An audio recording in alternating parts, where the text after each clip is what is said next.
This is not just a story about drugs. It's a story about fear.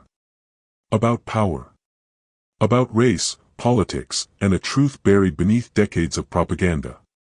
This is the untold story of America's drug war, a war that reshaped cities, erased futures, and ignited a generational culture conflict that still echoes today. The political weaponization of drugs.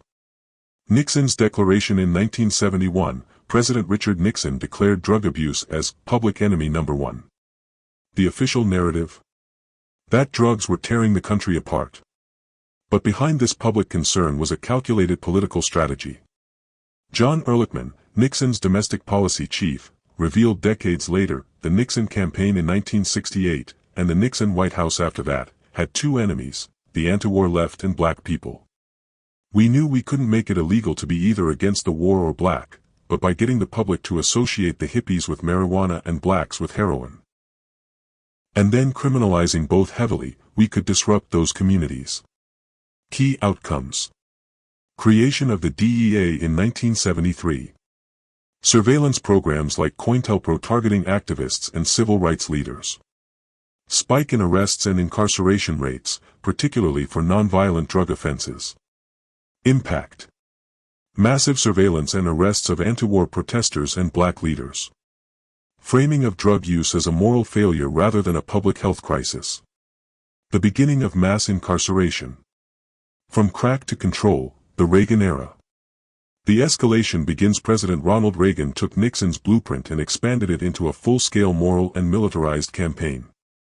Backed by a growing conservative media ecosystem, the war on drugs became a rallying cry for law and order.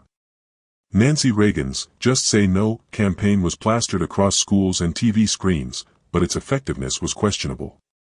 The message was simple: drugs are evil, and users deserve punishment. Key policies and actions. Zero-tolerance school policies that expelled kids for minor possession. Asset forfeiture laws allowing police to seize property before conviction. The Anti-Drug Abuse Acts of 1986 and 1988, which codified racial disparities in sentencing. Media and political messaging. Politicians frequently cited rising crime, using distorted statistics. News programs ran images of Black and Latino drug suspects while omitting white offenders. The rise of talk shows and sensational headlines about crack babies and inner-city violence. Result. Prison population exploded.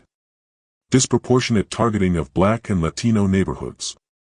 Whole communities were transformed into zones of perpetual police surveillance. The media's role in the culture war. Narrative control. From the 1980s onward, the media didn't just report on the drug war, it became one of its strongest weapons. Through film, news, and television, a caricature of the American drug user was manufactured. Nightly news focused heavily on urban violence tied to drugs. TV shows like Cops turned drug arrests into entertainment. Films like Colors, Scarface, and New Jack City glamorized and vilified the drug trade, often racializing it. Meanwhile, the explosion of cocaine use among wealthy white Americans was mostly ignored. Drug addiction in white communities was framed as tragedy, not crime. The hidden truths. Investigative journalist Gary Webb uncovered the CIA's alleged involvement in funneling cocaine into U.S. cities to fund Nicaraguan Contras, Dark Alliance. Whistleblowers and communities tried to raise alarms, but mainstream media discredited them. Conclusion. The media reinforced a dangerous binary: white users equals victims, black users equals criminals. The Democrats' tough on crime turned determined not to appear soft on crime. President Clinton adopted the language and policies of the right. The 1994 crime bill became one of the most punitive in U.S. history. Key provisions. $30 billion over 6 years to expand policing and prison infrastructure. Incentives for states to implement truth in sentencing laws.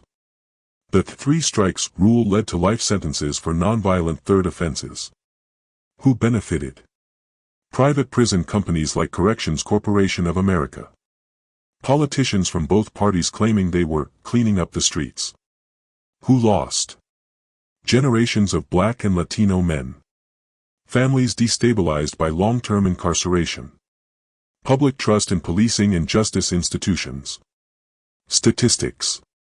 From 1980 to 2000, the number of Americans in prison rose by 500%. Nearly 60% of those imprisoned for drug offenses were Black or Latino. The resistance soundtrack as communities were criminalized, another force was rising from within them, a cultural movement born from pain, resistance, and truth, hip-hop. Artists and messages. Public Enemy warned about systemic oppression and called for Black empowerment. NWA described the day-to-day harassment and brutality of living in over-policed neighborhoods. Tupac Shakur wove together poetry and political commentary, offering a window into generational trauma. Impact beyond music. Hip-hop became a voice of dissent, community awareness, and protest. It fostered identity, solidarity, and pride.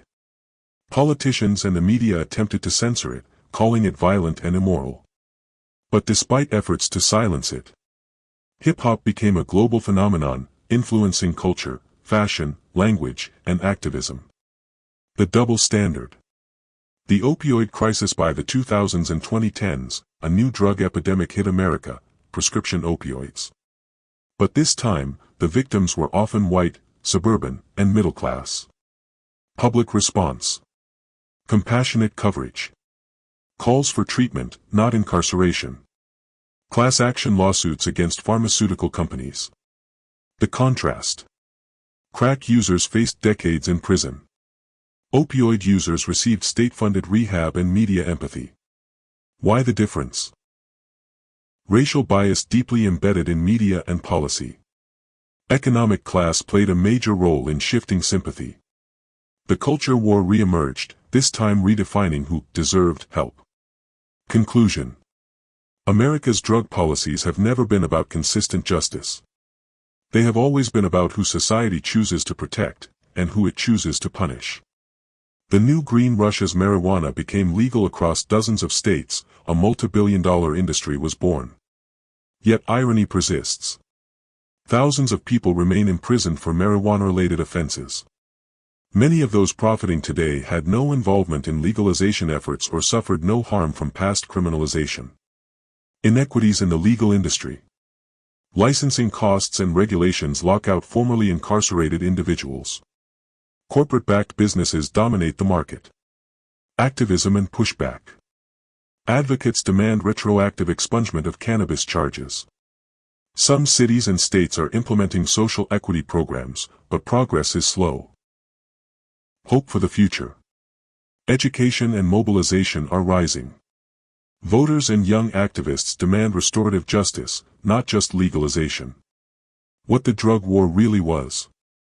A culture war. All along, the war on drugs was never just about substances. It was about suppressing movements, marginalizing communities, and maintaining control. Targets included the Black Power movement, student-led anti-war protests, urban poverty and its visibility, the human cost, trillions spent on enforcement and incarceration, millions of lives derailed, families shattered. An enduring legacy of distrust in public institutions. But the narrative is changing. Scholars, artists, and formerly incarcerated people are telling their stories. Documentaries, books, and grassroots campaigns are exposing the truth. The war on drugs was never about drugs. It was about power. About fear. About silencing the inconvenient truths of America. But the voices that were once silenced are rising again. And this time, they won't be ignored. If you were moved by this film, share it. Speak the truth. Demand justice. Because history only changes when we make it.